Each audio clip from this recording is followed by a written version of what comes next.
இறை இயேசுவில் எனக் அன்பார்ந்தவர்களே, நம் ஜீவனுள்ள தேவனின் உயிருள்ள வார்த்தைகளை தினமும் கேட்பதன் மூலம் உங்களுக்கு நன்மையும் ஆசையும் உண்டாவதாக. இன்றைக்கு நம் உள்ளத்தில் ஆண்டவர் பேச விரும்புகிற திருவசனம் மத்தேயு 22 அதிகாரம் 39 திருவசனம். உன்மீது நீ அன்பு கூறுவது போல உனக்கு அடுத்திருப்பவர் மீதும் அன்பு கூர்வாயாக.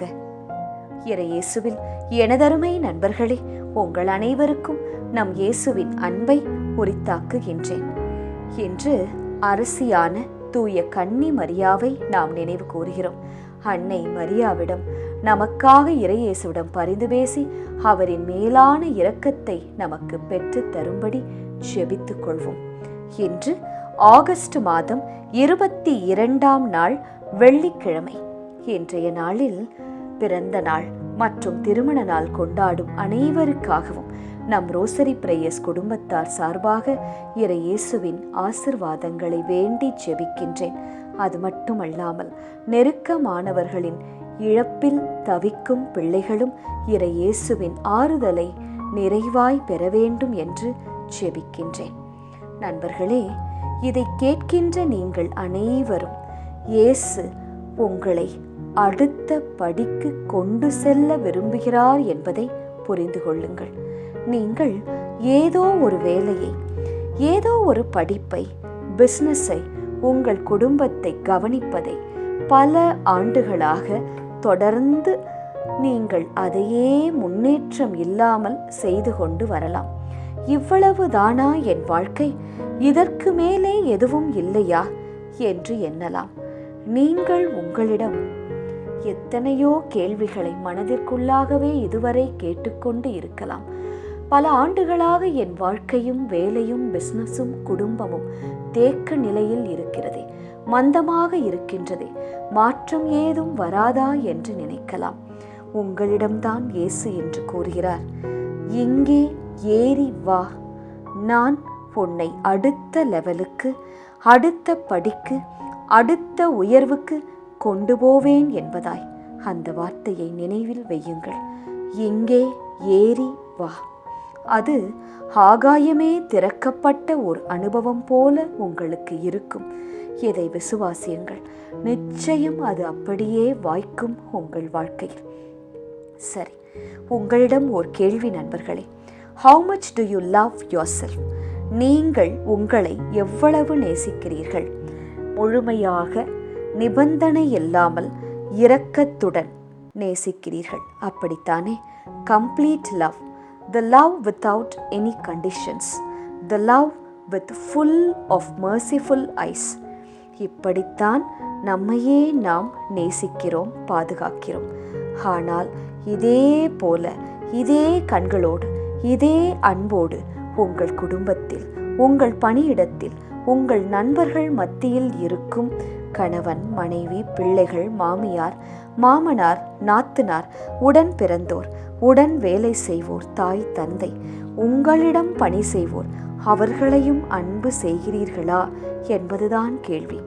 The complete love, the love without any condition, the love with merciful eyes. இதை உங்கள் மீது நீங்கள் எப்படி வைத்திருக்கிறீர்களோ அதே போல மற்றவர்கள் மீதும் வைத்திருக்கிறீர்களா என்பதுதான் இயேசு இன்று உங்களிடம் கேட்கும் கேள்வி. அந்த அன்பு மட்டும் இருந்தால் இந்த உலகில் எந்த பிரச்சனையும் பிரிவினையும் இருக்காது. உலகத்தில் மட்டும் இல்லை, குடும்பத்திலும் தான். உங்கள் எதிர்பார்ப்பை அவர்கள் பூர்த்தி செய்தால் மட்டும் பிறரோடு பேசுவது, அன்பு காட்டுவது, ஃபோன் பண்ணுவது, கிஃப்ட் கொடுப்பது, வெளியில் அழைத்து செல்வது. அப்படி அல்லாமல் உங்களுக்கு பிடிக்காதவாறு பேசிவிட்டார்கள், செய்துவிட்டார்கள், இதுதான் நியாயம் என்று உங்களை கண்டித்தார்கள் என்றால் உடனே கோபித்துக் கொள்வது, பேசுவது இல்லை, காலை பிளாக் பண்ணுவது. இப்படியெல்லாம் வாழ்கிறீர்களா என்று கொஞ்சம் நீங்கள் சிந்தித்து பாருங்கள். உங்களையே நீங்கள் மாற்றிக்கொள்ள முயற்சியுங்கள். அட ஆமாம், அவள் சொல்லுவதானே கரெக்ட், அவன் செய்வதுதானே கரெக்ட், என் மீதுதானே தவறு இருக்கின்றது என்று சற்றே யோசித்தீர்கள் என்றால் பரிசுத்த ஆவியானவர் உங்களுக்குள் வந்து உங்களுக்கு விளக்குவார். பழைய ஏற்பாட்டில் நகோமி என்ற மாமியாரும் ரூத் என்ற மருமகளும் இருந்தனர். இந்த ரூத்தின் கணவர் இறந்து விடுகிறார். மாமியார் கூறுகிறார், என் பிள்ளை இறந்து விட்டான், கணவனும் இல்லை, நான் சொந்த ஊருக்கே போய் பிழைக்க வழி பார்க்கிறேன், நீயும் உன் வீட்டிற்கே திரும்ப போய்விடு என்கிறாள். ஆனால் ரூத் என்ன செய்கிறாள் தெரியுமா நண்பர்களே? உம்மோடு வராமல் பிரிந்து போகும்படி என்னை வற்புறுத்த வேண்டாம், நீர் செல்லும் இடத்திற்கே நானும் வருவேன், உமது இல்லமே எனது இல்லம், உமது இனமே எனது இனம், உம் தெய்வமே என் தெய்வம் என்று கூறுகிறாள் ரூத். அவள் நினைத்திருந்தால் தன் தகப்பன் வீட்டிற்கு சென்று வாழ்ந்திருக்கலாம். ஆனால் ரூத் அதை செய்யவில்லை. தன் மாமியார் மீது அன்பு கொள்ள, உடன் செல்ல எந்த காரணமும் இல்லை. ரூத்தின் கணவனும் மரித்து விட்டான். ஆனாலும் நகோமி மீது அன்பு கொண்டு அவளுடன் மாமியாருக்கு உதவியாய் இருக்க வேண்டும் என்று கூடவே செல்கிறாள் ரூத். அதனால் ஆண்டவர் அவளை முன்பு இருந்ததை காட்டிலும் ஆசிர்வதிக்கிறார். போவாஸ் மூலம் அவள் வாழ்க்கையில் ஆசிர்வாதங்கள் 2 மடங்காக வருகிறது. அதே போல நம்மால் முடிந்தவரை பிறர் அன்புடன் வாழ நாமும் முயற்சி செய்வோம். இயேசு உங்கள் நல்ல குணங்களை பார்த்து உங்களையும் ஆசிர்வதிப்பார். ஜெபிக்கலாமா?